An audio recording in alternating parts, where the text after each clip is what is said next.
Hey Sagittarius, welcome to your weekly reading for the 27th of October through to the 3rd of November. So this week, you guys have Venus, Mercury, and the Moon entering your sign by the end of the week.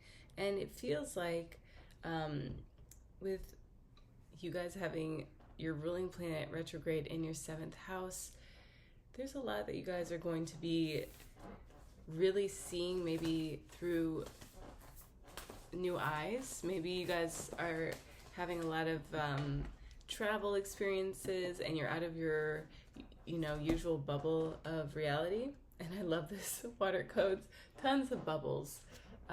Ancient wisdom, the intelligence is within you. So this is giving the people's names are I'm drawing a blank, but I'm gonna open up this book to see what they have to say.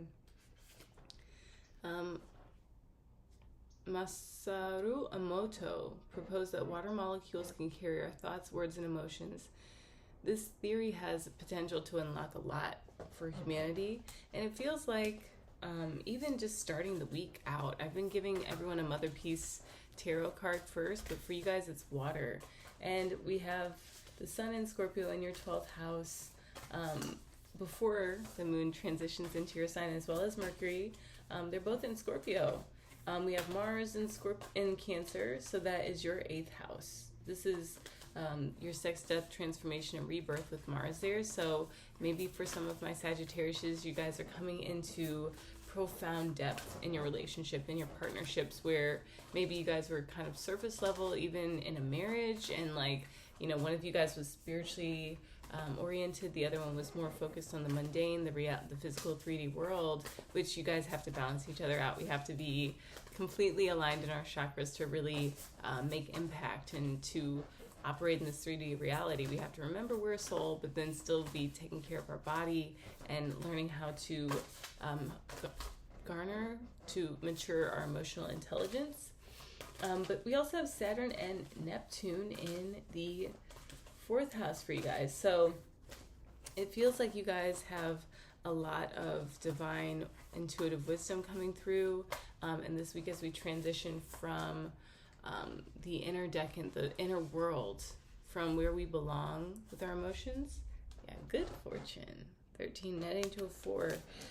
It just feels like the intentions that you guys could set yourself up for from maybe your lineage, or connecting with ancestors, or connecting with beings from other dimensions, whether they come to you in the dream state, or you're setting up an altar space to communicate with like the Arcturians, or to channel ancient teachings like Yogananda or something like that. Yeah, Priestess of Wands. It's saying that you are an open, radiant conduit for the divine. And we see this balanced harmony of the sun and this person's cauldron. She has an instrument, and she's also wielding the strength card. She has a lion, a female lion with her to help her balance out maybe her creativity and that forward momentum that she's able to take, so that we make our fortune. We don't just rely on luck or chance. Even though those things are beautiful and they often come as a result of us having a harmonized inner world, a harmonized lower chakra with something like cacao, plant medicine. Ooh, we have the 6 of Wands, so very phallic and fiery. This is giving Kali with multiple arms, and it feels like you have this passion for your life and for yourself that has you really able to do a lot. She's holding a few scepters. One has it looks like a Quidditch ball. The ball from Quidditch, I can't remember what it's called. An octopus, a moon, a serpent, a fire. Oh, there's a salamander and a vine, and it's like you have a lot of magic in you.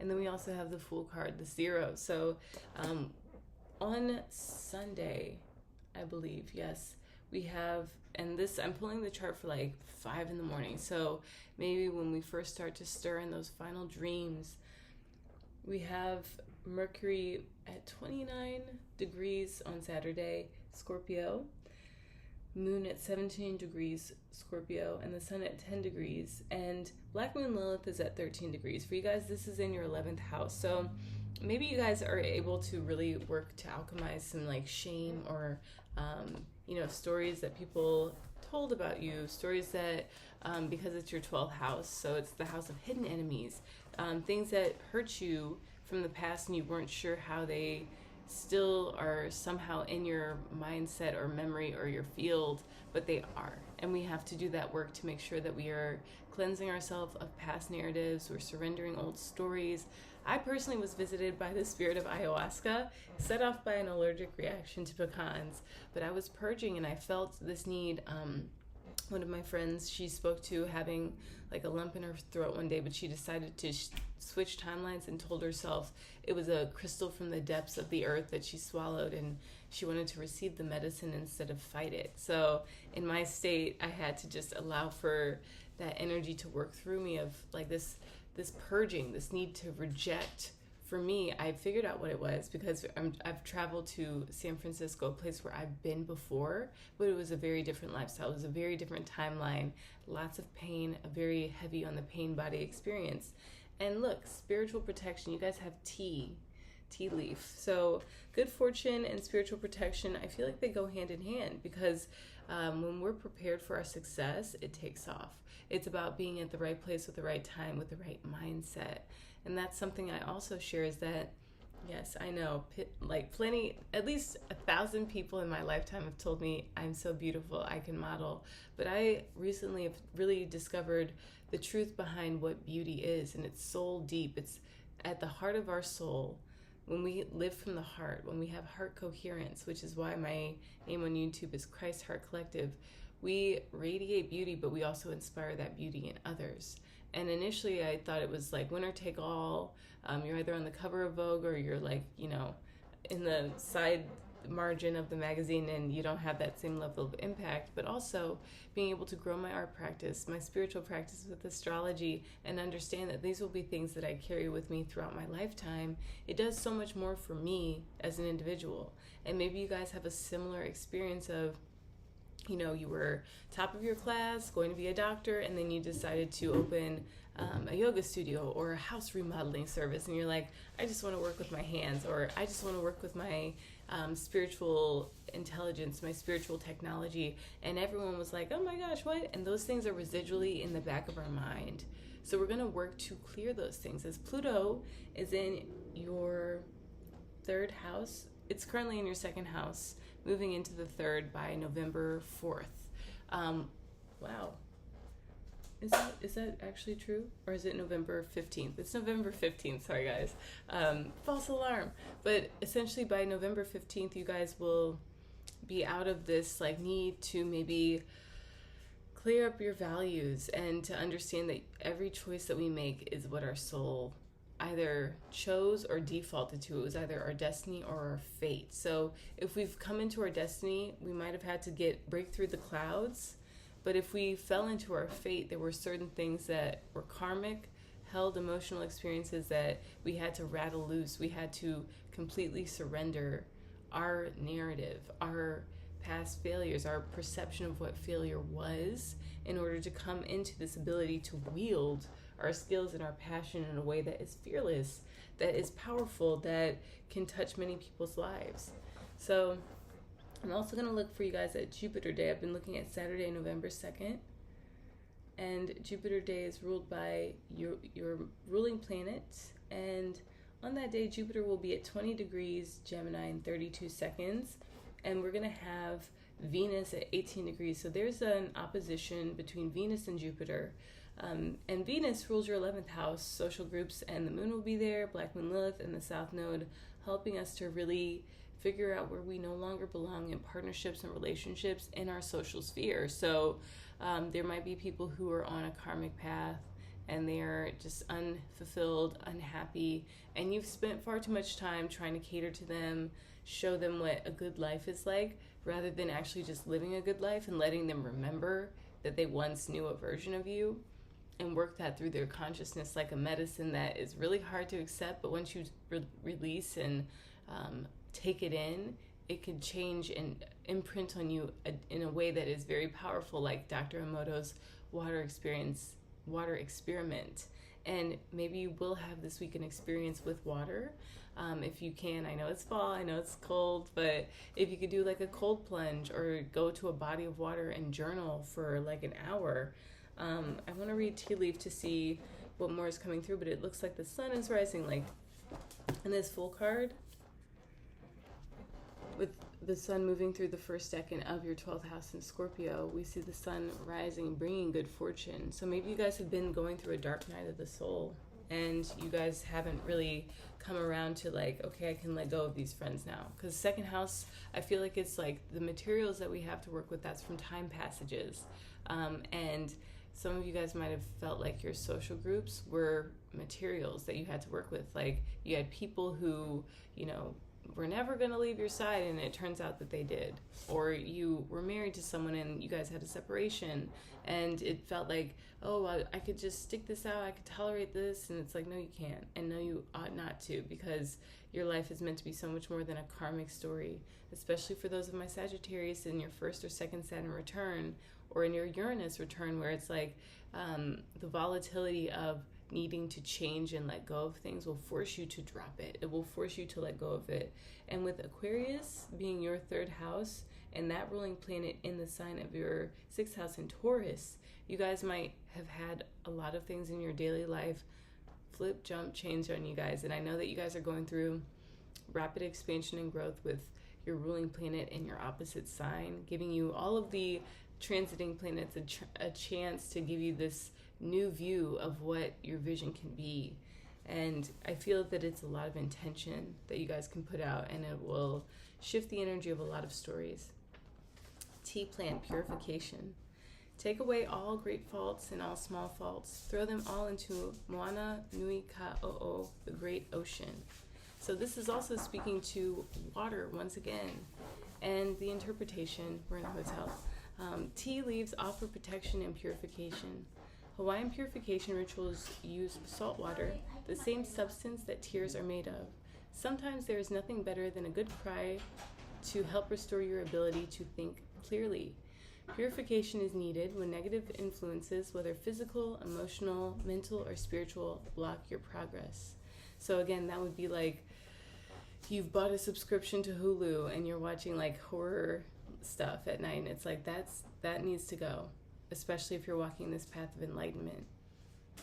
It really does, because it's not serving you. And there are plenty of books you can read. There's audiobooks, self-help, and I know that we all like entertainment sometimes, but we had it to where we were watching this series and I wanted to watch it, but it wouldn't connect to our TV, and I just realized, okay, it's gore, it's like horror, violence.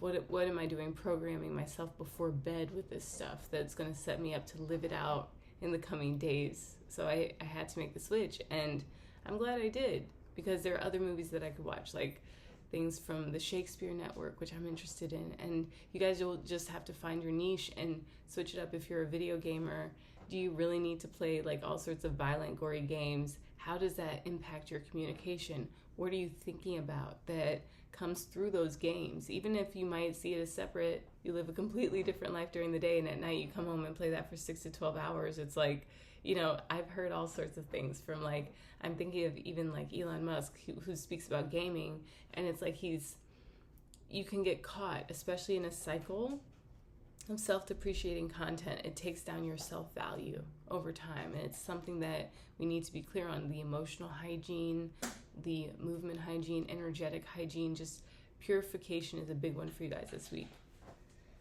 So the relationship between protection and purification is exemplified in the Hawaiian word kala.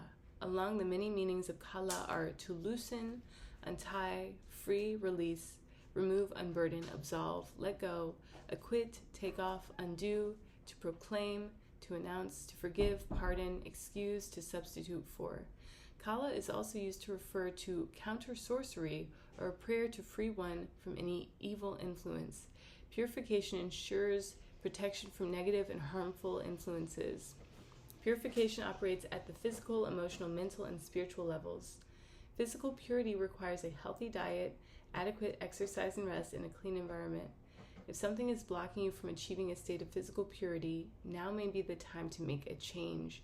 Emotional purity requires making sure that your deeds and words are genuine. This involves simplicity, straightforwardness, and honesty. If you're holding on to grudges or resentments, then now may be the time to release them. Mental purity is the result of clear intention. Spiritual purity results from focusing on the highest good. Use the purification of tea to release anything that keeps you from shining brightly, and your cares will fall away like water down a mountain. And it's so interesting because we see the Fool card. Maybe you guys were programmed to believe, oh, if I don't worry about all of these things, with hello, we got Virgo, I believe in your 12, 11, 10th house of career and legacy. If you don't worry about everything, then it's not going to get done. There's far more beneficial ways to manage our energy, Sagittarius. And for this week, I'm going to ask that you guys look at your 4th and 10th house reading. Pull up your chart on astro.com. You might have seen your chart under Placidus. Placidus is like your teeth before you get braces if you need them. I've never had braces. I didn't need them. But essentially, equal acknowledges the symmetry of the soul. So we want to look at equal and Koch, K-O-C-H, which shows you in this lifetime which houses have shrunk down because of what you've done to establish Placidus. So maybe you, in a past life, were really involved. Library is coming through because I mentioned books earlier with the library. And you didn't really develop a relationship to your body because you were so focused on like information. So the 3rd and 9th house are like this. And then your emotional 4th and 10th house might be a little bit smaller. So things that help to establish emotional fulfillment for me in my practice have been movement and consistent movement. So it's not just, like how much can I stretch and get into this, cool move. It's like how many days in a row can I do it? And then if I forget a day or two or even a week, when can I come back to it? When can I return to my practice? So you want to look at your chart. Astro.com is the best, bless you. And it feels like if you all want to go deeper into this message, watch your moon sign reading. So to my subscribers, thank you guys so much for being here. Go on ahead and share one of my videos with a friend who's looking for an empowering astrology message. I also made a DJ set. So one of my passions is making music, whether that's DJing, producing my own, learning instruments, you name it, I've dabbled. So I have DJ'd a set and you guys can listen to it. It's a lot of ambient electronic music. And while I also have a Spotify playlist that I've been curating through the weeks, this set is something that is a little bit timeless. So go on ahead and enjoy that. Everything is linked down below. And until next time, Sagittarius, all of my aloha.